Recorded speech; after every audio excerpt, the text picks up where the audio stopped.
Hello toppers, मैं self Mukesh Kumar Tiwari और आज से क्लास 10th की बायोलॉजी की जर्नी हम लोग शुरू करते हैं। टोटल क्लास 10th में 5 चैप्टर्स हैं। पहला चैप्टर है लाइफ प्रोसेस, दूसरा है कंट्रोल एंड कोऑर्डिनेशन,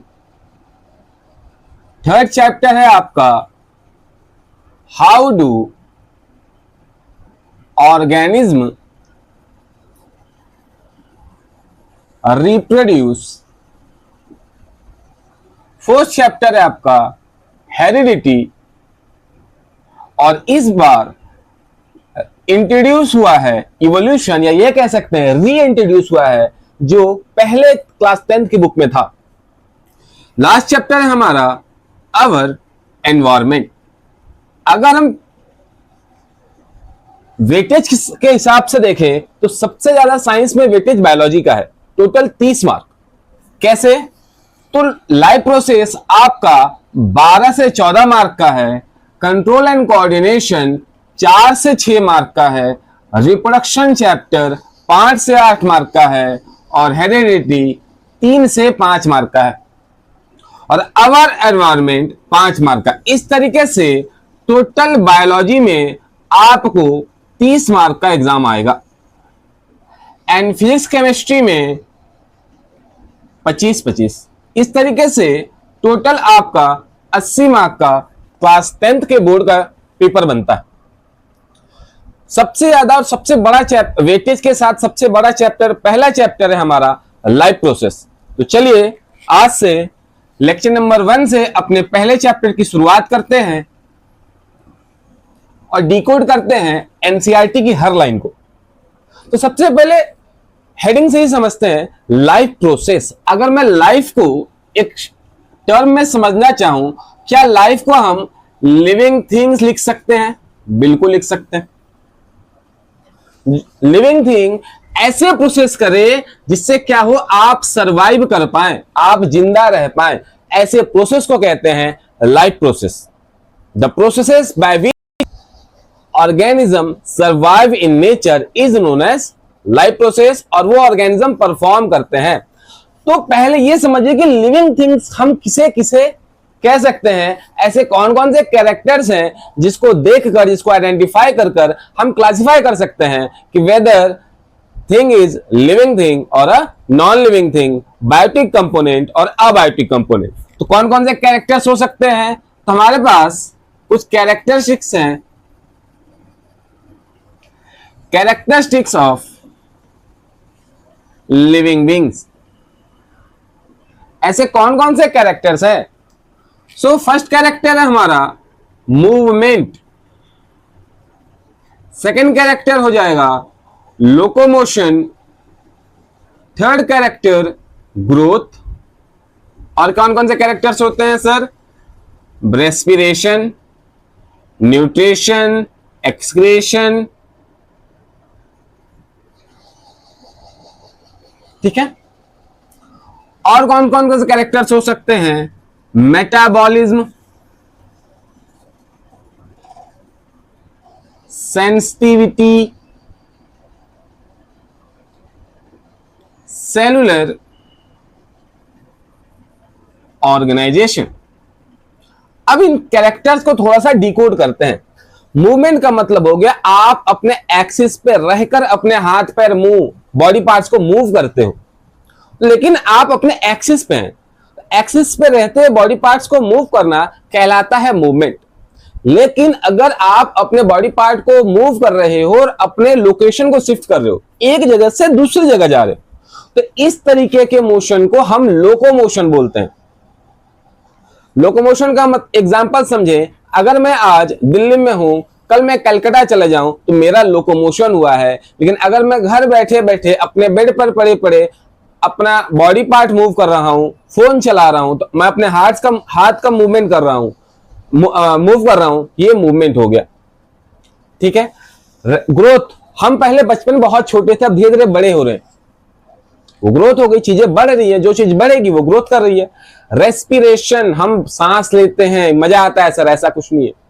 सांस इसलिए लेते हैं क्योंकि बॉडी को रिक्वायर्ड है एयर की, रिक्वायरमेंट है एयर में एयर की रिक्वायरमेंट है ताकि बॉडी आगे फर्दर प्रोसेस कर पाए। तो रेस्पिरेशन में क्या होगा, एयर की मदद से हम लोग फूड को ब्रेक डाउन ऑफ फूड करते हैं और एनर्जी बनाते हैं। न्यूट्रिशन, जो भी खाना खाते हैं उसको बॉडी यूटिलाइज कर पाए उस प्रोसेस के कारण, जिस प्रोसेस को यूज करके बॉडी खाने को ऑब्टेन एंड यूटिलाइज करती है उस प्रोसेस को न्यूट्रिशन बोलते हैं। मेटाबॉलिज्म, जितने भी रिएक्शंस बॉडी के अंदर होते हैं वो रिएक्शंस मेटाबॉलिज्म कहलाते हैं, या तो प्रोडक्टिव हो सकता है या तो कंस्ट्रक्टिव हो सकता है। सेंसिटिविटी, बॉडी सेंस करती है, फील करती है। कहीं गरम गरम चीजें, कुछ चीजें छूने को मिल जाए तो बॉडी को गर्म लगता है। ठंड का मौसम आ जाए बॉडी को ठंड लगती है, बॉडी को सेंस हो रहा है, फील हो रहा है, तो सेंसिटिविटी। सेलुलर ऑर्गेनाइजेशन, बॉडी अपना बॉडी आपका जो ऑर्गेनाइजेशन है, बॉडी का जो स्ट्रक्चर है वो सेल और सेल प्रोडक्ट से बना हुआ है।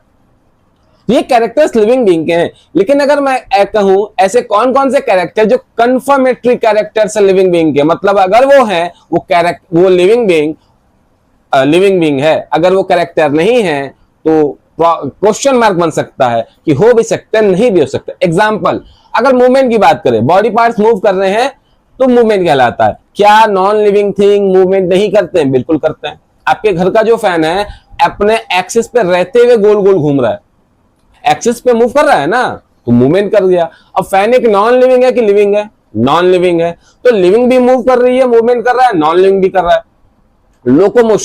लोकोमोशन में हम तो लोकोमोशन शो कर रहे हैं। क्या आपके घर में जो बाइक है वो मार्केट से घर, घर से मार्केट, मार्केट से कहीं और जा रही है? क्या लोकोमोशन कर रहा है ना? तो बाइक तो एक नॉन लिविंग चीज है। तो living being and non living being दोनों लोकोमोशन मूवमेंट करते हैं। ग्रोथ की बात करते हैं। क्या रेत के पहाड़, रेगिस्तान में जाओगे आप, थार रेगिस्तान चले जाओ, सहारा चले जाओ, क्या वहां पे रेत के पहाड़ आपको दिखाई देते हैं बड़े बड़े? हाँ या ना? या बर्फ के पहाड़ देख लिया आप, क्या वो ग्रोथ कर रहे हैं? ग्रोथ कर रहे हैं, वो ग्रोथ लेकिन बाहर से हो रही है, जबकि लिविंग बीइंग में ग्रोथ अंदर से होती है। तो ग्रोथ तो दोनों में हो रही है, चाहे वो लिविंग हो चाहे नॉन लिविंग हो। तो क्या ग्रोथ एक ऐसा कैरेक्टर है जो आप क्लासिफाई कर पाए कि ये कैरेक्टर अगर भैया इसमें है, ये क्या होगा, एक लिविंग के कैरेक्टर्स हैं? नहीं, क्योंकि दोनों में हो रहे हैं। रेस्पिरेशन, अब रेस्पिरेशन में एयर का कंडक्शन चाहिए या फिर बॉडी एयर रिलीज करेगी। अगर मैं एयर टाइट चीजों को कर दूं, वैक्यूम कर दूं, क्या रेस्पिरेशन हो पाएगा? नहीं हो पाएगा। न्यूट्रिशन, अगर मैं खाना ना खा पाऊं, क्या बॉडी फिर यूटिलाइजेशन ऑफ फूड के प्रोसेस में इन्वॉल्व ही नहीं होगी, क्योंकि खाना ही नहीं है। जब तक बॉडी में खाना है तब तक तो प्रोसेसेस हो रही हैं, लेकिन जब मुझे बाहर से चाहिए और उस समय मैं खाना ना खाऊं, क्या न्यूट्रिशन हो पाएगा? नहीं हो पाएगा। तो उस पर्टिकुलर केस में मैं लिविंग हूं कि नॉन लिविंग हूं? सर ब्रीदिंग, मैं अपनी सांस रोक लूं, मान लीजिए मैं सांस अपनी 1.5 मिनट तक रोक सकता हूं, तो उस 1.5 मिनट के पीरियड में जब मैं सांस रोक रहा हूं तो उस पीरियड में मैं लिविंग हूं कि नॉन लिविंग हूं? क्वेश्चन मार्क हो जाएगा ना। तो ऐसे कौन कौन से कैरेक्टर जो कंफर्म करते हैं कि अगर आप में है तो आप एक लिविंग है, नहीं है तो आप नॉन लिविंग है? ऐसे हमारे पास 3 कैरेक्टर्स हैं, metabolism, sensitivity and cellular organization. क्योंकि रिएक्शन जो बॉडी के अंदर होते हैं वो सिर्फ एक लिविंग बीइंग में होते हैं। फील करने की जो बात होती है, ये फीलिंग होना, ये लिविंग बीइंग का कैरेक्टर है। कोई डांट दे रहा है तो मन दुखित हो जा रहा है, कोई जोक सुना रहा है तो मन हंसमुख हो जा रहा है, हंसने का मन कर रहा है। बहुत तेजी से दौड़ रहे हो, अचानक से कोई आ जाए तो हड़बड़ाहट हो जाती है, या तो आप टकरा के एक्सीडेंट हो जाएगा या तो पीछे रुक जाओगे, क्योंकि आपको आगे खतरा दिख रहा है। लेकिन क्या मैं ऊपर से नीचे गिरा हूं इस मार्कर को, और इस मार्कर लगे कि जमीन पे गिर रहा है, क्या बचने की कोशिश करेगा? नहीं। मैं इसको ऊपर उछालू, कुछ भी करूं, पटक दूं, क्या चिल्लाकर बोलेगा कि मुझे क्यों मारा जा रहा है, क्यों फेंका जा रहा है? नहीं, क्योंकि नॉन लिविंग में सेंस नहीं है, जबकि लिविंग बीइंग में होता है। बॉडी का स्ट्रक्चर ही सेल से बने हुए हैं और सेल के प्रोडक्ट से बने हुए हैं, और इसमें एक लेवल ऑफ ऑर्गेनाइजेशन है। लेकिन नॉन लिविंग में ऐसा नहीं है। आपके घर में जो आपके ग्लास में वाटर में पानी है और किसी भी नदी का वाटर है, क्या दोनों के कंपोजिशन में डिफरेंस है? नहीं। H2O का कंपोजिशन जो वहां है नदी में, वो आपके बॉटल के पानी में भी है, या ना? लेकिन अगर लिविंग बीइंग की बात करें तो हम लोगों का स्ट्रक्चर अलग है, हमारे के सेल टाइप अलग है, और उनके कंपोजिशन से हम लोग बने हुए हैं। तो ये एक लिविंग कैरेक्टर हो गया ना, जो सिर्फ और सिर्फ लिविंग में होता है। तो ऐसे ये 3 कैरेक्टर्स हैं जो सिर्फ और सिर्फ किस में होते हैं, लिविंग बीइंग में, कंफर्मेटरी कैरेक्टर्स हैं। क्योंकि ये कैरेक्टर कंफर्म करते हैं कि आप लिविंग है कि नॉन लिविंग है, इसलिए इसे कहते हैं डिफाइनिंग फीचर और कैरेक्टर ऑफ लिविंग बीइंग, क्योंकि ये कंफर्मेटरी है। सर एक कैरेक्टर और है, क्योंकि मैंने आपको यहां पे पहले ही बताया कि हमारे पास 2 तरीके की ग्रोथ होती है, इनर एंड आउटर। अब क्या आप 10 साल के हो गए हैं तो पापा ने कहा कि बच्चा बड़ा हो गया है, अब इसका 10 साल वाला पैर अलमारी से निकालो, 9 साल वाला हटा देना है, खोल के लगा देते। ऐसा तो नहीं है, आप धीरे धीरे अंदर अंदर से ही बड़े हो रहे हैं। जबकि नॉन लिविंग में एक्यूमुलेशन होता है, चीजें जमा होती है एक के ऊपर एक। अगर बर्फ को बड़ा करना हो तो आइस क्यूब एक के ऊपर एक रखकर वो बर्फ का पहाड़ बन जाएगा, बर्फ के ग्रोथ हो जाएगी। कोई आपसे नमक एक बार मांगा, आपने दे दिया, उसी प्लेट में आपने क्या किया, किसी ने एक बार आपसे नमक मांगा, आपने दे दिया, और वो बार बार नमक मांग रहा है, गुस्से में आपने क्या किया, पूरा नमक पलट दिया। तो क्या उस नमक की ग्रोथ हुई कि नहीं हुई? बिल्कुल हुई। लेकिन क्या ये बाहर के आने से हुई कि अपने आप नमक का साइज बड़ा हो गया? नहीं, उसमें और ज्यादा नमक ऐड हो गया, और वो भी ऊपर से। तो क्या आउटर ग्रोथ एक लिविंग कैरेक्टर है? नहीं, इनर ग्रोथ एक लिविंग कैरेक्टर है। तो इसलिए अगर हम इनर ग्रोथ की बात करते हैं तो इनर ग्रोथ भी एक डिफाइनिंग फीचर है, जबकि ग्रोथ में क्वेश्चन मार्क हो जाएगा क्योंकि आउटर ग्रोथ भी इन्वॉल्व हो जाता है। ठीक है, तो चलिए अब डिफाइनिंग फीचर्स को हम लोग और अच्छे से समझते हैं।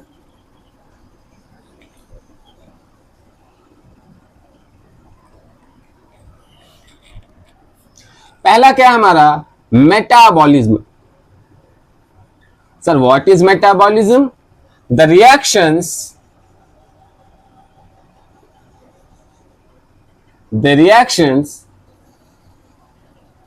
occurs in the body. जो भी रिएक्शन बॉडी में हो रहे हैं वो क्या है, मेटाबॉलिज्म है। और वो या तो कंस्ट्रक्टिव हो सकता है, चीजें बना सकता है, या तो डिस्ट्रक्टिव हो सकता है, चीजों को तोड़ सकता है।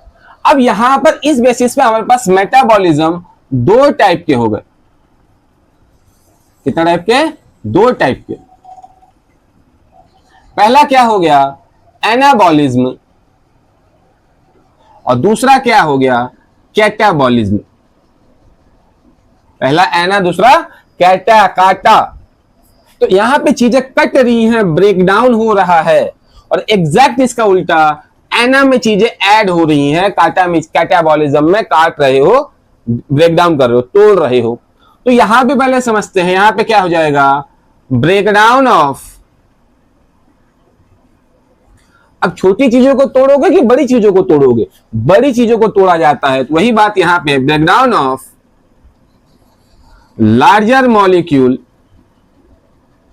Into smaller molecules. यहां पे क्या होगा, लार्जर को तोड़कर स्मॉलर बनाया जाएगा।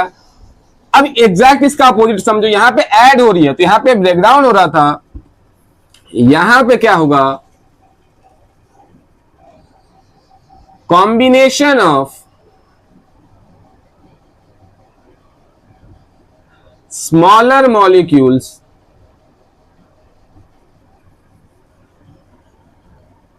To form larger molecules. ठीक है, अब समझिए कि यहां पे ब्रेकडाउन ऑफ फूड हो रहा, आप टूटना नहीं चाहते, तो क्या आप रजिस्ट करोगे? बिल्कुल करोगे। तो क्या आपके रेजिस्टेंस के कारण जब आपको तोड़ा जाएगा तो आप कुछ चीजें लिबरेट करोगे, रिलीज करोगे? बिल्कुल रिलीज करोगे। तो क्या रिलीज हो रही है, ब्रेकडाउन ऑफ सब्सटेंसेस में आपकी एनर्जी रिलीज होती है। अब समझिए, आप ब्रेकडाउन में काम तो कर रहे हो, तो क्या आप काम करोगे तो आपको एनर्जी चाहिए? बिल्कुल चाहिए। लेकिन अगर समझिए कि मैंने जितना काम किया उससे ज्यादा प्रॉफिट हुआ, अगर मैंने किसी जगह पे 10 रुपए इन्वेस्ट किए और मुझे टोटल 15 रुपए मिले, तो क्या मैं सबको ये बताते चलूंगा कि मुझे 10 ने इन्वेस्ट किया, 15 मिला? मैं कहूंगा कि मुझे 5 रुपए प्रॉफिट हुआ, जनरली यही कहूंगा। वैसे ही यहां पे एटीपी यूज तो हुआ, लेकिन लार्ज अमाउंट में एटीपी बना, इसलिए हम यहां कहते हैं कि एनर्जी इज रिलीज्ड, एनर्जी या फिर एटीपी इज रिलीज्ड। और what is ATP? Adenosine triphosphate, जो कि करेंसी ऑफ सेल होता है। एटीपी से ही एनर्जी बनती है। अब यहां देखिए, यहां क्या होगा, वहां रिलीज हुआ तो यहां पे एनर्जी यूज्ड। इसको डायग्राम के फॉर्म में समझें तो स्मॉल स्मॉल मॉलिक्यूल्स मिलकर बनाते हैं लार्ज मॉलिक्यूल। एग्जैक्ट उल्टा कर दो, लार्ज मॉलिक्यूल टूटकर ब्रेकडाउन होकर क्या बनता है? Smaller molecule. अब यहां पे क्या हुआ, यहां पे एटीपी यूज होती है, जबकि यहां पे एटीपी रिलीज्ड या फिर फॉर्म होती है। ठीक है, कैटाबॉलिज्म में और एनाबॉलिज्म में ये डिफरेंसेस हैं। मेन दो डिफरेंस है, एक में चीजें टूटती हैं, दूसरे में चीजें बनती हैं। कैटाबॉलिज्म में एनर्जी रिलीज होती है, एनाबॉलिज्म में एटीपी यूज होती है। ठीक है, चलिए अब जैसे एग्जांपल के फॉर्म में समझें तो अगर इसका एग्जांपल देखा जाए तो रेस्पिरेशन, यहां पे चीजें ब्रेक खाने को तोड़कर एनर्जी बनाई जाती है, तो तोड़ रहे हो ना, तो जो प्रोसेस जिस प्रोसेस में तोड़ना यूज हो गया, ब्रेकडाउन ऑफ सब्सटेंस समथिंग हो गया, वो प्रोसेस कैटाबॉलिज्म हो गया। अब रेस्पिरेशन का उल्टा क्या होता है? फोटोसिंथेसिस। अब फोटोसिंथेसिस में कार्बन डाइऑक्साइड और वाटर का यूज करके जोड़कर आप बनाते हो फूड। यहाँ पे कंबाइन कर रहे हो ना स्मॉलर मॉलिक्यूल्स को, तो यहां पे क्या हो गया? फोटोसिंथेसिस एक प्रोसेस हो गया एनाबॉलिज्म का, कैटाबॉलिज्म का एग्जांपल हो गया रेस्पिरेशन। ठीक है, चलिए आगे बढ़ते हैं।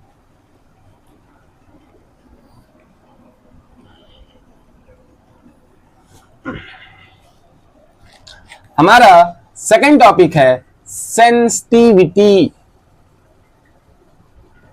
अब ये क्या है sir? What is sensitivity? The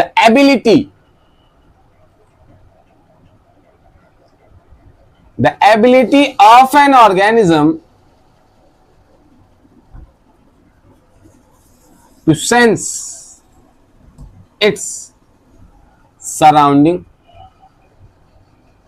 what is sensitivity? अपने एनवायरमेंट को, अपने आसपास की चीजों को फील करना, इसी एबिलिटी को सेंसिटिविटी करते हैं। और जब तक आप फील नहीं करोगे तब तक आप रिएक्ट भी नहीं करोगे। जब तक आपको लगेगा नहीं कि बारिश होने वाली है तब तक आप खड़े रहोगे घर के बाहर। जब तक आपको लगेगा नहीं कि धूप बहुत तेज हो रही है, आप घर के बाहर कुछ भी कर सकते हो। लेकिन जब आपको लगेगा कि नहीं धूप बहुत तेज है तो छुपने की कोशिश करोगे धूप से, क्योंकि फील हो रहा है, गर्मी फील हो रही है। अचानक से गर्म चीजें को छू दिया तो आपने बॉडी को हीट फील हो रहा है। बॉडी को हीट फील नहीं होता तो आप रखे रहते मजे से। गर्मी में ठंडा पानी पीना है, क्यों? क्योंकि ठंडा गर्मी तो फील हो रही है, और गर्मी को काटने के लिए आप ठंडी चीजें यूज कर रहे हो। जब फील करोगे तभी तो रिएक्ट करोगे, जो फील नहीं होगा तो रिएक्शन कैसा होगा? अब यहाँ पे स्टिमुलस तीन तरीके का है, chemical, physical and biological. Physical, आप बहुत तेज दौड़ रहे हो या बाइक चला रहे हो या साइकिल चला रहे हो, अचानक से गड्ढा आ जाए, स्पीड कम करोगे ना। क्यों? क्योंकि आपको पता है कि अगर गड्ढे में गिर गया तो प्रॉब्लम होगी। बहुत ठंडी चीज है, बहुत गर्म चीज छू रहे हो तो उससे बचना चाहोगे, केमिकल रिस्पॉन्स। किसी ने बहुत जोर से डांट दिया, किसी ने जोक सुना दिया, तो बॉडी अलग अलग रिएक्शन इमोशन शो कर रही है, बायोलॉजिकल रिस्पॉन्स। तो बॉडी इन तीन तरीके के इस तीन तरीके के स्टिमुलस को सेंस करती है और इसके हिसाब से रिस्पॉन्स करती है। तो अब बॉडी क्या होता है कि सेंस करके रिस्पॉन्स किया तो हम बोल सकते हैं body reacts with its senses and response the sensitivity। Body अपने सेंसेस के साथ पहले रिएक्ट करते कि करना क्या है, ब्रेन के साथ डिस्कस करते कि करना क्या है, फिर जो भी सेंस हुआ है उससे बॉडी अब रिएक्ट करना शुरू कर देगी। इसका बेस्ट एग्जांपल है हमारे पास mimosa pudica. Sir what is mimosa pudica? ये प्लांट का नाम है, जो साइंटिफिक प्लांट है, साइंटिफिक नेम है, और इसका नाम है टच मी नॉट प्लांट, छुई मुई। इस प्लांट का कॉमन नेम क्या है? Touch me not plant. अब ऐसा क्यों? एक्चुअली प्लांट खुला रहता है, प्लांट के लीव्स खुले रहते हैं, जब भी इसको टच करोगे लीफ अपने आप बंद हो जाएंगे, क्योंकि उन्होंने टच को फील किया है। जब टच को फील कर दिया तो रिएक्ट करके अपने आप को क्लोज कर लिया। इस प्लांट का नाम है छुई मुई, common name touch me not plant, और साइंटिफिक नेम है मिमोसा पुडिका। ठीक है, अब हमारा जो थर्ड टॉपिक है वो है cellular organisation.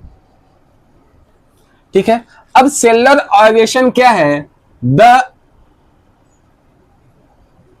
Structural and functional hierarchy of cell. सारे काम कौन करता है पूरे बॉडी में? क्या ऑर्गन टिश्यू करते हैं? नहीं, उनमें मौजूद सेल करता है। और सेल के अलग अलग प्रोडक्ट मिलकर बॉडी पार्ट्स बनाते हैं और बॉडी को बनाते हैं। तो इनका भी एक लेवल ऑफ ऑर्गेनाइजेशन है। हम क्लास 9th में भी पढ़े हैं, क्लास 8 में भी पढ़े हैं कि cell, tissue, organ, organ system, organism, ये सीक्वेंस हमने पढ़ा है। यही लेवल ऑफ ऑर्गेनाइजेशन है।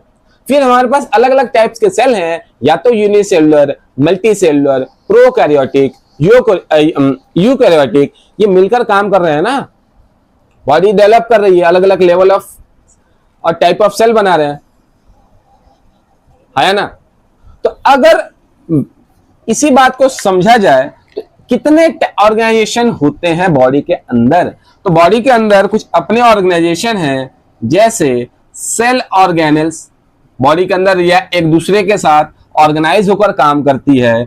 और क्या हो सकता है? सेल टाइप, यूनिसेलुलर, मल्टीसेलुलर, मिलकर काम करते हैं अलग अलग लेवल पर। अगर यूनिसेलुलर है सारे काम वो खुद करेगा, मल्टीसेलुलर है तो लेबर ऑफ डिवीजन होता है, प्रोकैरियोटिक है तो फंक्शंस बेसिक हो जाएंगे, और यूकैरियोटिक है फंक्शंस थोड़े से एडवांस हो जाएंगे उस सेल के अंदर, और क्योंकि सेल ऑर्गेनेल में भी चेंजेस आ जाते हैं। और हमारा यहां पर एक लेवल ऑफ ऑर्गेनाइजेशन, इसके बारे में छोटी छोटी बातें लिख सकते हैं। यहां से कौन कौन से ऑर्गेनेल्स हो जाएंगे सर? राइबोसोम हो जाएगा, न्यूक्लियस हो जाएगा, क्लोरोप्लास्ट हो सकता है, माइटोकॉन्ड्रिया हो जाएगा, एंड सो ऑन।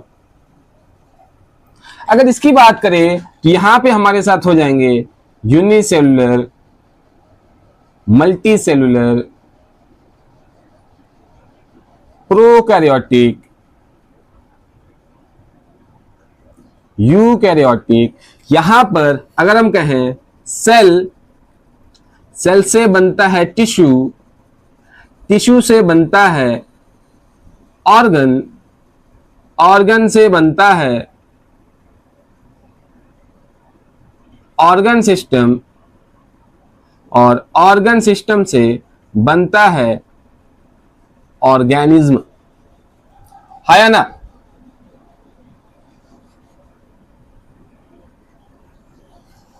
ठीक है, तो इसको ही थोड़ा सा और डेप्थ में चलते हैं और आगे समझने की कोशिश करते हैं।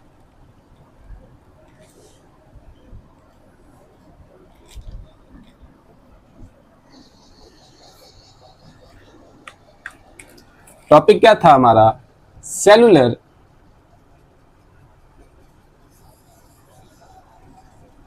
ऑर्गेनाइजेशन।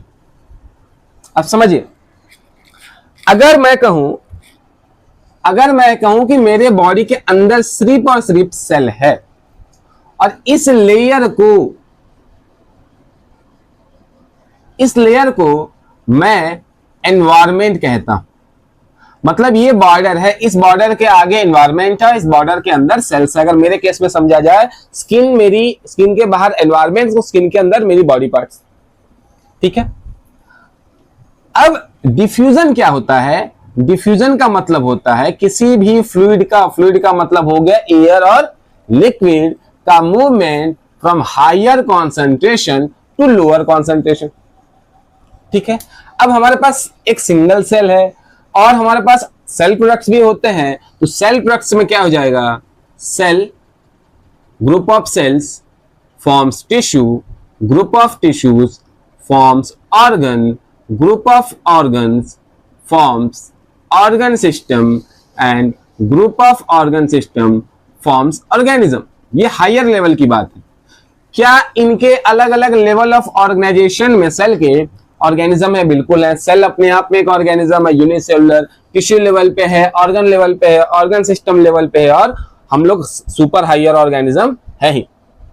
तो अगर ये यूनिसेलुलर है, अगर ये सिंगल सेल है, क्या इस सेल को मैं यूनिसेलुलर ऑर्गेनिज्म का सेल बोल सकता हूं? बिल्कुल बोल सकता हूं।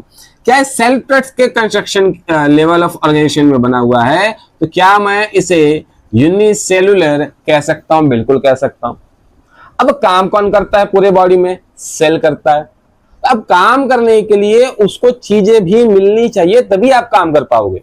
तो अगर यहां के केस में समझा जाए तो ये सेल डायरेक्ट कांटेक्ट में एनवायरनमेंट के, तो क्या यहां पे चीजों का लेन देन करना आसान होगा? बिल्कुल होगा, क्योंकि सेल ही काम करता है और वही सारा पूरा बॉडी सरफेस सेल का एनवायरनमेंट के कांटेक्ट में, तो चीजें हो पा रही है ना। तो यहां पे अगर समझा जाए तो यहां पे डिफ्यूजन कैसा होगा? इजी टू डिफ्यूज, या फिर हम कह सकते हैं यहां डिफ्यूजन इजी हो जाएगा, इजी डिफ्यूजन हो जाएगा। लेकिन अब यहां के केस में समझिए, जो सेल है वो एनवायरनमेंट से काफी दूर है। जब एनवायरनमेंट से काफी दूर पे सेल है, तो क्या यहां पर डिफ्यूजन बहुत इजीली हो पाएगा? क्या नहीं, यहां डिफ्यूजन में प्रॉब्लम होगी, क्योंकि सेल एनवायरनमेंट से काफी दूर है। क्या हायर ऑर्गेनिज्म के पूरे सेल एनवायरनमेंट के कांटेक्ट में होते हैं? नहीं, कुछ सेल्स हो सकते हैं। अब जो सेल्स हो सकते हैं वो तो डिफ्यूजन कर लिए, लेकिन बाकी नहीं कर पाते। जैसे प्लांट के केस में मोस्टली सेल्स डेड होते हैं और कुछ सरफेस के पास सेल्स होते हैं जो डिफ्यूजन कर लेते हैं, लेकिन उन बीच का जो डेड नहीं है और सरफेस पे नहीं है, क्या उनके बीच का जो सेल है उसमें डिफ्यूजन हो पाता है? नहीं हो पाता है। क्यों? क्योंकि सेल को चाहिए कि एनवायरनमेंट का कांटेक्ट हो पाए, लेकिन मल्टी सेलुलर केस में ऐसा पॉसिबल नहीं हो पा रहा है। तो यहां कैसा होगा, हार्ड या फिर takes longer time to diffuse for diffusion, बहुत ही स्लो होगा डिफ्यूजन और सारे रिक्वायरमेंट पूरी नहीं कर पाएगा, और हार्ड होगा, कॉम्प्लेक्सिटी बढ़ जाएगी, क्योंकि चीजें नहीं कर पाएंगी अच्छे से डिफ्यूज। ठीक है, तो यहीं पर एक बात हो गई कि आपके एनसीईआरटी में क्वेश्चन है, क्या डिफ्यूजन सफिशिएंट है? इसको और छोटे में हम सीधा लिख सकते हैं कि ये जो डिफ्यूजन है हार्ड डिफ्यूजन है, कॉम्प्लेक्स डिफ्यूजन है। कॉम्प्लेक्स डिफ्यूजन हो जाएगा, काफी ज्यादा कॉम्प्लेक्सिटी हो जाएगी, प्रॉब्लम हो जाएगी। तो आपके एनसीईआरटी का सवाल है, क्या डिफ्यूजन इनसफिशिएंट है मल्टी सेलुलर ऑर्गेनिज्म में रिक्वायरमेंट ऑफ ऑक्सीजन को पूरा करने के लिए? नहीं, डिफ्यूजन इज इनसफिशिएंट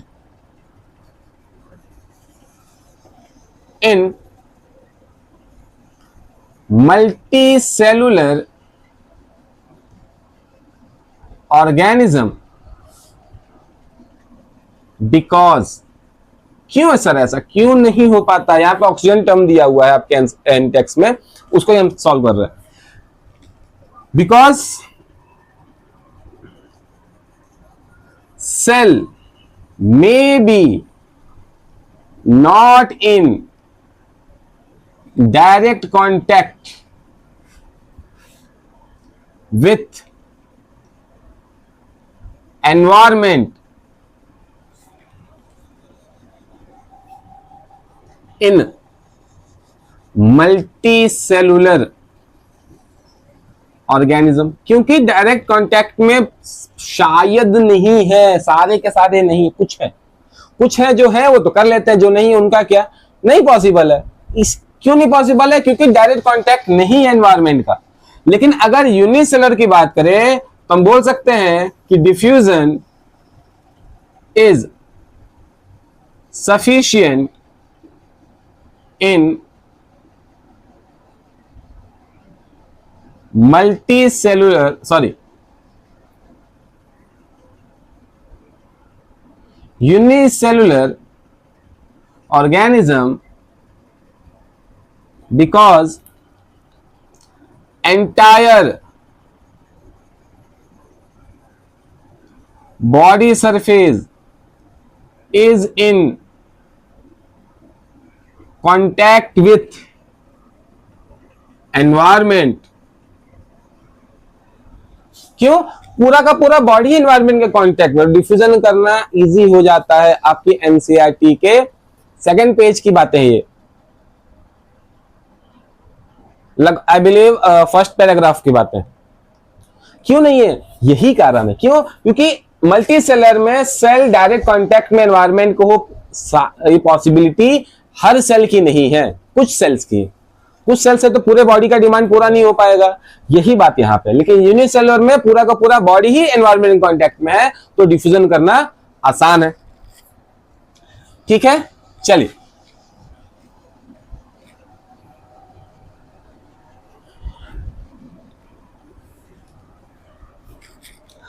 अब आगे समझते हैं मॉलिक्यूलर मूवमेंट की बातें। मॉलिक्यूलर मूवमेंट, अब समझिए कि हमारी बॉडी किसकी बनी हुई है, ऑर्गेनिज्म किनके बने हुए हैं। Organisms are made up of cell and cell products. Organism किनके बने हुए हैं? सेल, या तो सेल के बने हुए हैं, सेल प्रोडक्ट के बने हुए, यूनिसेलुलर या फिर मल्टी सेलुलर, इन्हीं का ऑर्गेनिज्म बना हुआ है। अब कहा जाए कि सेल किसके बने हुए हैं? Cell is made up of smaller components. Cell भी किसका बना है? सेल भी तो फर्दर डिवाइड होता है, प्रोटोप्लाज्म, साइटोप्लाज्म, साइटोसोल, प्रोटोप्लास्ट, इस अलग अलग चीजों में। बेसिकली सेल ऑर्गेनेल है, न्यूक्लियस है, साइटोसोल है, सेल मेम्ब्रेन है। तो ये भी तो किसी न किसी चीज के बने हुए हैं। तो स्मॉलर कंपोनेंट जो ऑर्गेनेल्स हैं, स्ट्रक्चर है सेल्स के जो अंदर पाए जाते हैं, वो भी तो किसी चीज के बने हुए हैं। जैसे सेल मेम्ब्रेन किसका बना हुआ है? लिपिड एंड प्रोटीन का बना हुआ है। फिर हम प्रोटीन के लिए फॉर्मूला लिखते हैं, फैट के लिए फॉर्मूला लिखते हैं, लिखते हैं नहीं लिखते हैं? मतलब क्या हुआ? ये स्मॉलर कंपोनेंट्स और डिवाइड होते हैं। स्मॉलर कंपोनेंट्स किसके बने हुए हैं?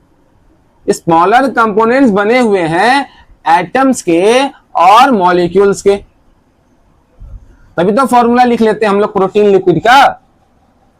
फैट का प्रोटीन लिखते हो ना, है ना? लिखते हैं। क्यों? क्योंकि एटम्स और मॉलिक्यूल्स के बने हुए हैं। तो सीधी सी बात है कि अगर ऑर्गेनिज्म सेल का बना हुआ है, सेल एटम्स और मॉलिक्यूल्स के बने हुए हैं, तो हम कह सकते हैं, सीधी सी बात है कि organisms are made up of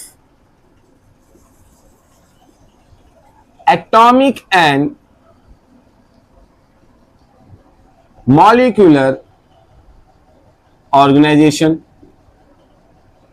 अब एटम्स और मॉलिक्यूल्स के अलग अलग कंपोजिशन के कारण पूरा ऑर्गेनिज्म बना हुआ है। ये बात समझ में आ गई? ठीक है, अब समझिए कि ये ऑर्गेनिजम्स जो एटम्स और मॉलिक्यूल्स के बने हुए हैं, तो क्या इनका लोकेशन फिक्स होता है? क्या चेंज नहीं करते हैं? बिल्कुल करते हैं। अब क्या हुआ कि molecules moves due to change in its environment or body function. अब मॉलिक्यूल्स भी तो मूव करेंगे, क्यों? क्योंकि हो सकता है जो मॉलिक्यूल्स वहां हो, वहां कुछ ऐसी चीजें उसको मिल चुकी हो जो उनके मूवमेंट में पुश करने का काम करे। जैसे अगर प्रोटीन को हीट दे तो प्रोटीन ब्रेक डाउन हो जाता है।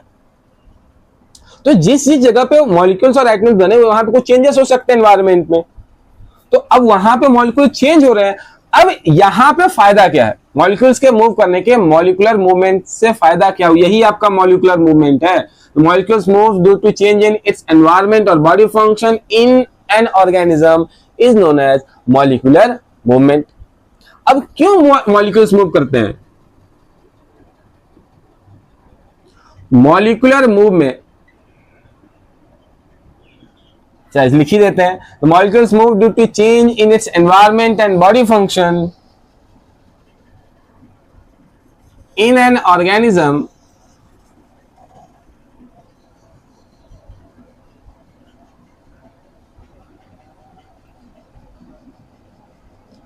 is called molecular movement। अब मॉलिक्यूलर मूवमेंट क्या करता है? तो molecular movement helps in growth, repairing,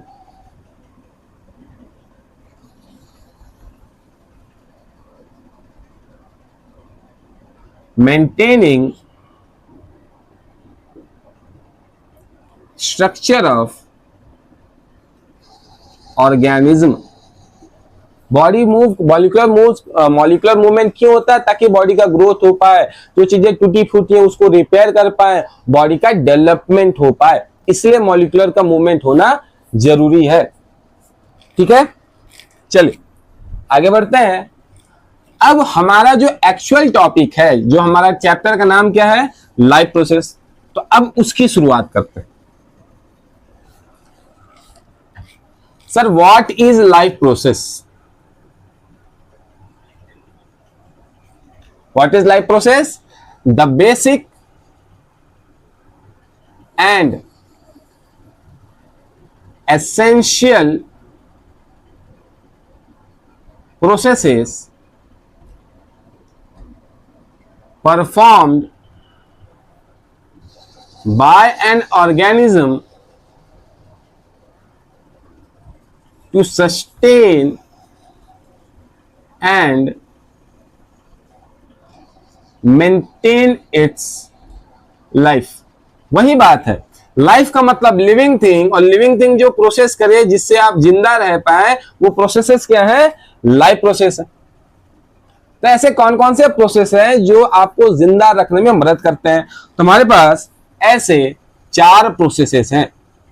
पहला है न्यूट्रिशन, दूसरा रेस्पिरेशन,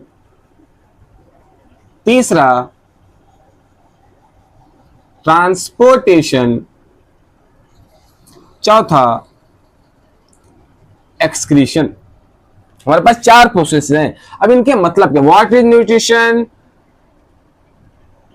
तो न्यूट्रिशन में क्या होता है कि यहां पर obtaining and utilizing food by an organism, ऐसा प्रोसेस जिसमें ऑर्गेनिज्म खाने को ऑब्टेन करे और यूटिलाइज करे, बॉडी के अंदर एब्जॉर्ब कर ले। अब जब बॉडी के अंदर एब्जॉर्ब हो गया है तो बॉडी क्या करेगी? उसका ब्रेकडाउन करेगी। ब्रेकडाउन करने से क्या होगा? एनर्जी बनेगी। और इसी प्रोसेस को breakdown of food to produce energy, या ये कहें एटीपी, इसी प्रोसेस को कहते हैं रेस्पिरेशन। अब क्या पूरा का पूरा बॉडी पार्ट ही रेस्पिरेशन में इन्वॉल्व होता है क्या? नहीं, क्योंकि रेस्पिरेशन सेल के अंदर होता है और हर सेल का अपना फंक्शन है। क्लास 9 में हमने पढ़ा है shape and size depends upon function of an cell. Cell का शेप और साइज क्यों? उसके फंक्शंस पे है। तो अलग अलग फंक्शंस होते हैं सेल के, इसलिए उसका स्ट्रक्चर भी अलग अलग है। ठीक है, पूरे बॉडी के अंदर हर जगह एटीपी बनती है, एनर्जी बनती है क्या? नहीं, किसी पर्टिकुलर लोकेशन पे बनती है। तो अब किसी एक लोकेशन में कोई चीजें बनती हैं और पूरे बॉडी में ट्रांसफर करना है, ट्रांसपोर्ट करना है, बॉडी एक मैकेनिज्म यूज करेगी, बिल्कुल करेगी। अब जब बॉडी काम कर रही है, तो क्या बॉडी के अंदर वेस्ट बनेगा? बिल्कुल बनेगा। क्या उस वेस्ट को बॉडी रखेगी कि उसको कलेक्ट करके कहीं भेजना चाहेगी? भेजना चाहेगी। तो बॉडी एनर्जी को हर सेल्स में पहुंचा भी रही है और हर सेल से कुछ वेस्ट कलेक्ट भी कर रही है, ट्रांसपोर्ट कर रही है कि पर्टिकुलर अलग अलग लोकेशन में से कलेक्ट किया जाए और एक जगह रखकर भेज दिया जाए।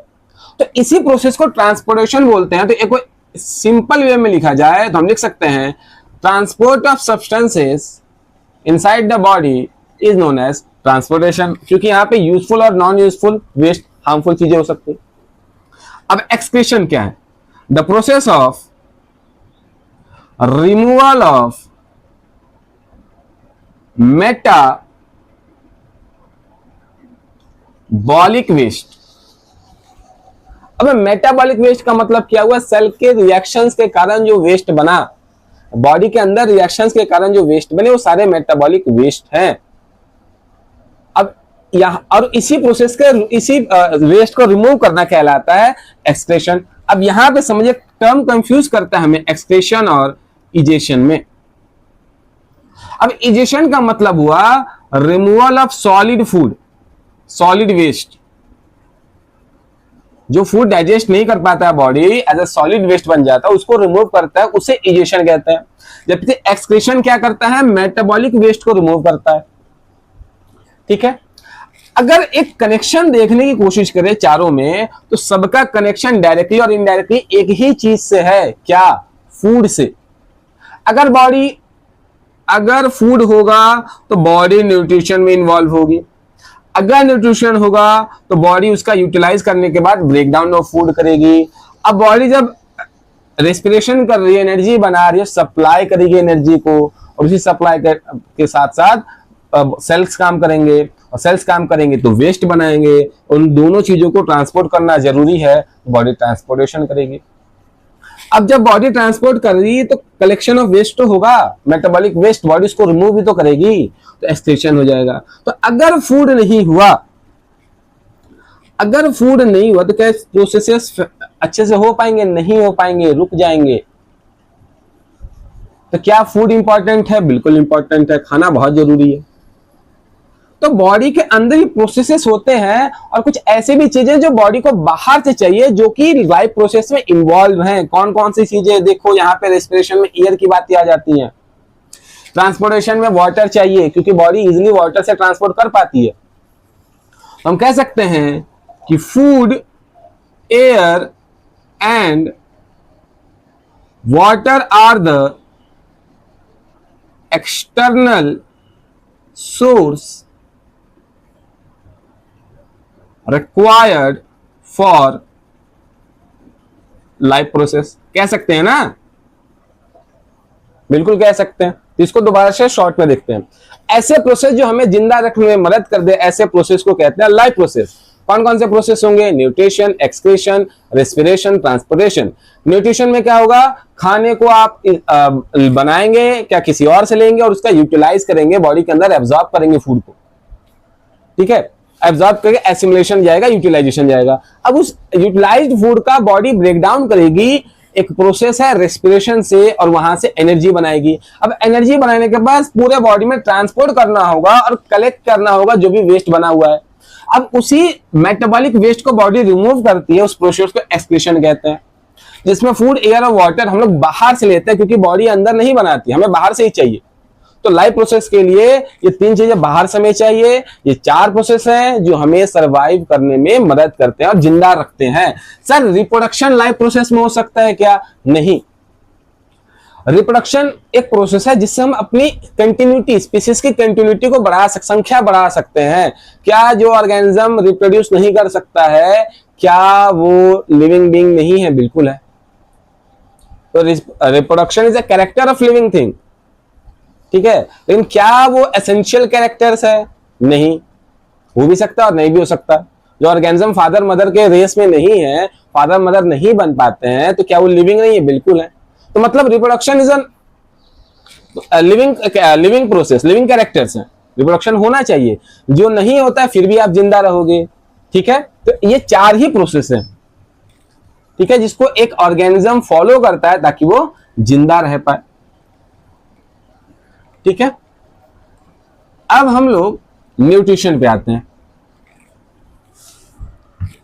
Sir what is nutrition? क्या होगा? The process in which organism obtains its food and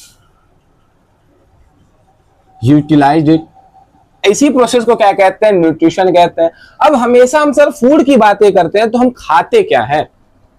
आप कुछ भी खा जाओ, दुनिया में 7 ही चीज होगी आपके बॉडी के अंदर खाने लायक। सर मिट्टी उठा के खा जाते हैं, खा जाओ, उन्हीं सातों में से कोई एक आपके बॉडी के अंदर जाएगी जो आपको हेल्दी भी रखेगी। जो बॉडी नहीं रख पाएगी तब तो डिसीजेस हो जाएंगी, प्रॉब्लम हो जाएगी। सर क्या करते हैं कि सर चौक खा लेते हैं, उन्हीं सातों में से कोई एक चीज आपके बॉडी के अंदर जा रही है। सर पानी पी लेते हैं, उन्हीं सातों में से कोई एक है। अब उन सातों में 2 जो है वाटर एंड रफेज, इसको ज्यादा हम लोग इंपॉर्टेंस देते नहीं है, लेकिन खाने के साथ वो जाता ही है हमारे बॉडी के अंदर। ठीक है, अब ऐसे 7 कौन कौन से हैं? वैसे तो 7 है हमारे पास, और सातों को एक साथ कहते हैं न्यूट्रिएंट्स। और न्यूट्रिएंट्स का मतलब क्या होता है? Components of food. न्यूट्रिएंट का मतलब क्या हुआ? Component of food. और आपके पास कौन कौन से न्यूट्रिएंट है सर? सर कार्बोहाइड्रेट, और क्या है सर? फैट, उसके बाद प्रोटीन, उसके बाद विटामिन, उसके बाद मिनरल, उसके बाद रफेज, उसके बाद वाटर। अब सबके फंक्शन समझते हैं। कार्बोहाइड्रेट क्या करता है? ये हमें एनर्जी देता है। फैट क्या करेगा? ये एक स्टोर्ड फॉर्म ऑफ एनर्जी है। तो जब भी बॉडी को एनर्जी इंस्टेंट चाहिए वो कार्बोहाइड्रेट यूज करता है, और जब भी बॉडी को लगता है कि मुझे इसको फ्यूचर के लिए रखना चाहिए, वो चीजों को फैट में कन्वर्ट कर देता है और स्टोर करता है। और जब भी रिक्वायरमेंट होगी फैट का ब्रेकडाउन करके एनर्जी बनाएगा। प्रोटीन बिल्डिंग ब्लॉक है, बिल्डिंग ब्लॉक ऑफ लाइफ है। जो आपने पढ़ा है क्लास 9th में बिल्डिंग ब्लॉक ऑफ सेल, वैसी प्रोटीन है। आपके सेल्स में प्रोटीन चाहिए। आपके वेनम, जो सांप जहर बनाता है, वो भी प्रोटीन है। और जहर को मारने के लिए जो चाहिए वो भी एक प्रोटीन है। बॉडी के अंदर हार्मोन्स हैं जो बॉडी रिएक्शंस को फॉलो करवाते हैं, प्रोसेसेस को सपोर्ट करते हैं, ग्रोथ करवाते हैं, आपके सेकेंडरी सेक्सुअल कैरेक्टर्स करवाते हैं हार्मोन, वो भी एक प्रोटीन है। किसी रिएक्शन को स्पीड अप करना है, एंजाइम्स, वो भी एक प्रोटीन है। तो पूरे बॉडी के अंदर सबसे ज्यादा इंपॉर्टेंस कौन रखता है? प्रोटीन। और जो एनर्जी देगा वो तो चाहिए ही। ठीक है, उसके बाद विटामिन एंड मिनरल्स। अब ये क्या करेंगे? ये हमें क्या देता है? दोनों का एक ही आंसर हो जाएगा। Gives immunity and support body function. Water roughage क्या करता है? Roughage helps in digestion. जो भी खाना खाते हैं आप, प्लांट्स खाते हैं, उससे हम लोग चीजों को डाइजेस्ट करने में रफेज इस्तेमाल आता है, यूज होता है। ठीक है, वाटर की बात करते हैं, ये तो पूरा शरीर ही हमारा पानी का बना हुआ है 70%। ठीक है, तो बॉडी फंक्शंस में वाटर का इन्वॉल्वमेंट है। हमारे कण कण में पानी है, तो क्या होगा? Helps in body function.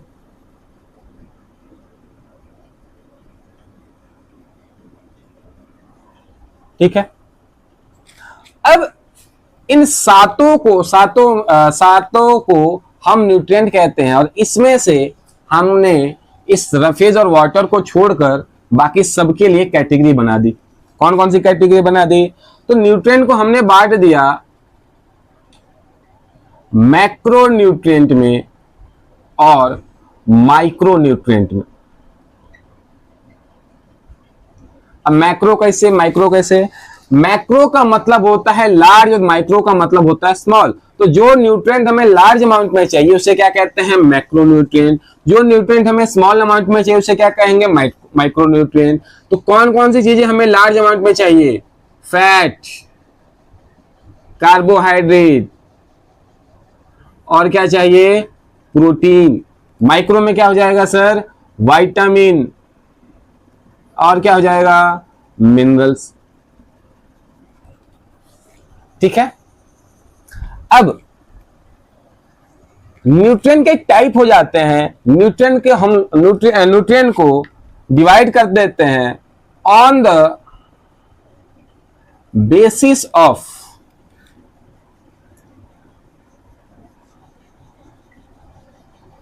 Production of food. हमने न्यूट्रिशन को 3 टाइप में डिवाइड कर दिया। किस बेसिस पे? कि आप खाना बना पाते हैं कि नहीं बना पाते, इस बेसिस पे। कौन कौन से हमारे पास? Autotrophic nutrition. दूसरा कौन सा हो जाएगा? Heterotrophic nutrition. और तीसरा हो जाएगा हमारा मिक्सोट्रॉपिक न्यूट्रिशन। ये 3 टाइप है। ठीक है। अब इसको ही डिकोड करते हैं, आइए।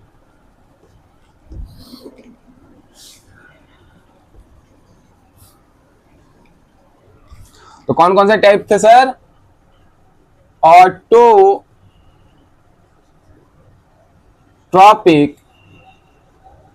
न्यूट्रिशन। दूसरा क्या था? Heterotrophic nutrition. और तीसरा है हमारा मिक्सोट्रॉपिक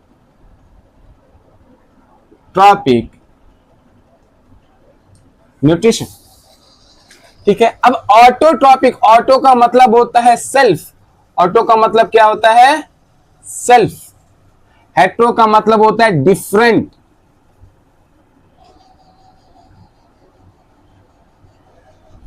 ट्रॉपिक का मतलब होता है फूड। तो यहां पे सेल्फ ऑब्टेनिंग फूड है इस न्यूट्रिशन में, यहां पे किसी दूसरे से फूड बनाना है, यहां पे मिक्स है, मतलब इन दोनों की खासियत उसमें है। तो क्या हो जाएगा? Nutrition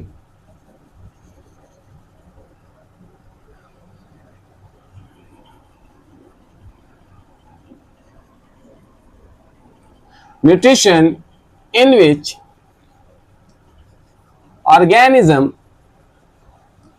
obtain its food। अपना खाना खुद बनाते हैं। यहां पे क्या हो जाएगा? Nutrition in which organism obtain its food from other organism. ये लोग अपना खाना खुद नहीं खाते हैं, किसी और से, खुद नहीं बनाते, किसी और से लेते हैं। मिक्सोट्रॉप में क्या हो जाएगा? Nutrition in which organism may obtain, या लिख सकते हैं obtain its food from other organism or prepare by its own। या तो अपना खाना किसी और से लेंगे या तो अपना खाना खुद बनाएंगे। इन शॉर्ट मिक्सोट्रॉप ऐसे ऑर्गेनिज्म है जो ऑटोट्रॉपिक न्यूट्रिशन भी शो करता है और हेटेरोट्रॉपिक न्यूट्रिशन भी शो करता है, डिपेंडिंग अपॉन द कंडीशन। ठीक है।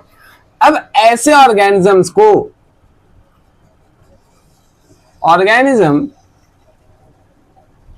आर ऑल्सो नोन एज, क्या कहते हैं इन्हें? इन्हें कहते हैं ऑटोट्रॉप्स। क्योंकि ये खाना खुद बना रहे हैं तो ऑटोट्रॉप्स को और क्या कहते हैं? प्रोड्यूसर, क्योंकि बनाते हैं, क्रिएटर हैं फूड के, खाना बनाते हैं। अब सेम यहां पे वो भी चीज है, ऑर्गेनिजम्स ऑल्सो नोन एज, क्या इसे कहते हैं? हेट्रोट्रॉप्स और कंज्यूमर। ठीक है, यहां पर organisms are also known as, क्या कहते हैं इसे? मिक्सोट्रॉप्स। ठीक है, क्योंकि दोनों शो करता है। अब यहां पे क्या होता है? Organism use inorganic matter to form organic matter. कैसे सर? यूज तो वो इनऑर्गेनिक करते हैं, मतलब क्या क्या यूज करते हैं सर? कार्बन डाइऑक्साइड और वाटर यूज करते हैं वो लोग, जिससे क्या बनता है? एक फूड बनता है। और फूड क्या होता है? फूड एक ऑर्गेनिक मैटर है, जबकि ये दोनों क्या है? इनऑर्गेनिक मैटर है। अब ये तो खुद ही खाना किसी और से ले रहा है, और खाना बना कौन रहा है? ऑटोट्रॉप, जो कि ऑर्गेनिक फूड बनाता है। तो सीधा कह सकते हैं कि यहां पर ऑर्गेनिज्म क्या यूज करता है? Organism use organic matter. ठीक है, अब यहां पे समझिए, in presence of light raw matter क्या होगा? रॉ मैटर हो जाएगा आपका CO2, इनऑर्गेनिक हो जाएगा, आसानी से इनऑर्गेनिक मैटर हो जाएगा। लेकिन अगर इन एब्सेंस ऑफ लाइट,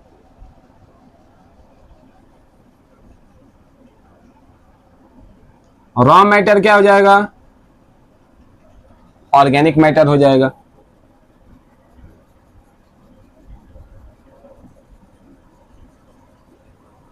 मतलब अगर लाइट हुई तो मिक्सोट्रॉप एज अ ऑटोट्रॉप काम करता है, अगर लाइट नहीं हुई तो मिक्सोट्रॉप एज अ हेटरोट्रॉप काम करता है। एग्जांपल समझते हैं। एग्जांपल क्या हो जाएगा हमारा? ग्रीन प्लांट्स,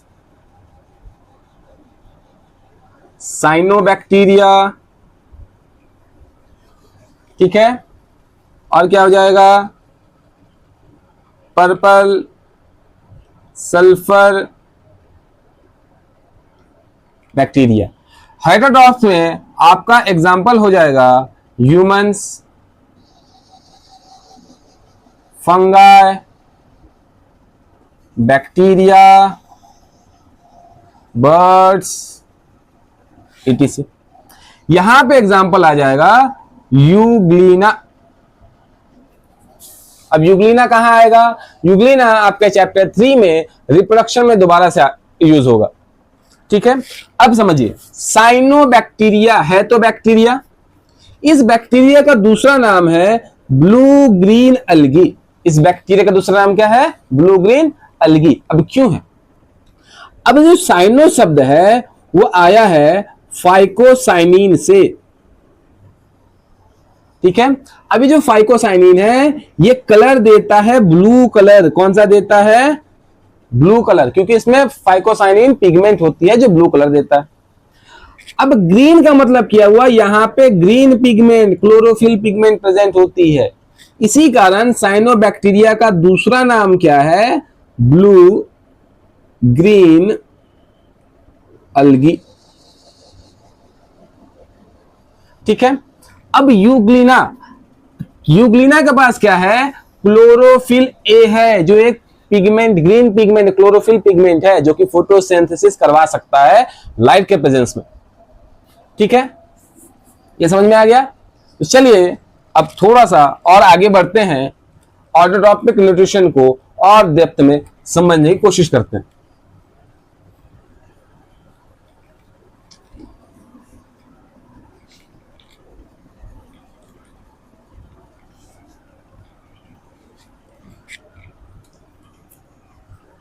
क्या है हमारा ऑटोट्रॉपिक न्यूट्रिशन? अब समझिए, ऑटो का मतलब होता है सेल्फ और ट्रॉपिक का मतलब होता है फूड।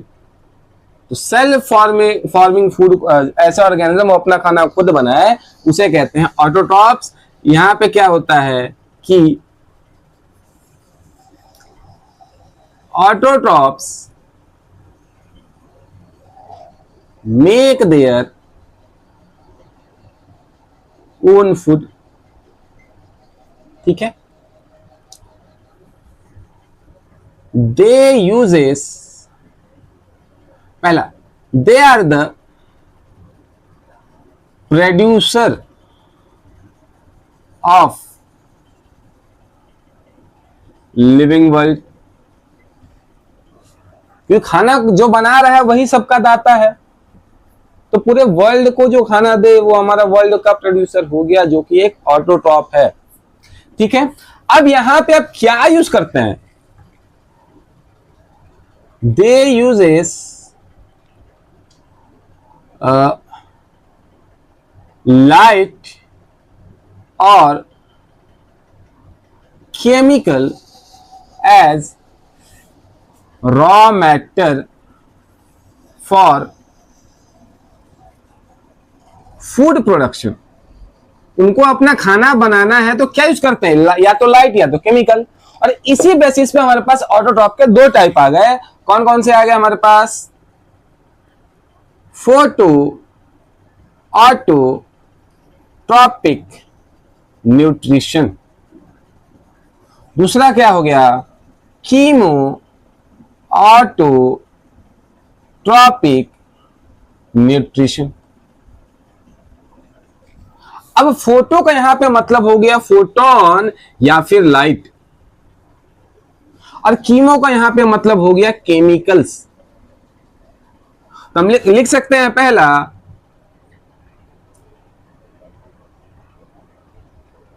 फोटोन और लाइट इज यूज। इस न्यूट्रिशन में क्या यूज होता है? फोटोन और लाइट। और यहां लिख सकते हैं केमिकल्स आर यूज्ड। फूड बनाने के लिए क्या यूज होगा? केमिकल। अगर एनर्जी के टर्म्स में लिखना चाहें तो यहां पे क्या हो जाएगा? सोलर एनर्जी और लाइट एनर्जी इज यूज्ड। अगर इसको लिखना चाहें तो लिख सकते हैं केमिकल एनर्जी इज यूज्ड। अगर एग्जाम्पल देखें तो फोटोट्रॉपिक एग्जाम्पल क्या हो जाएगा हमारा? ग्रीन प्लांट्स, साइनोबैक्टीरिया, जिसका दूसरा नाम क्या है?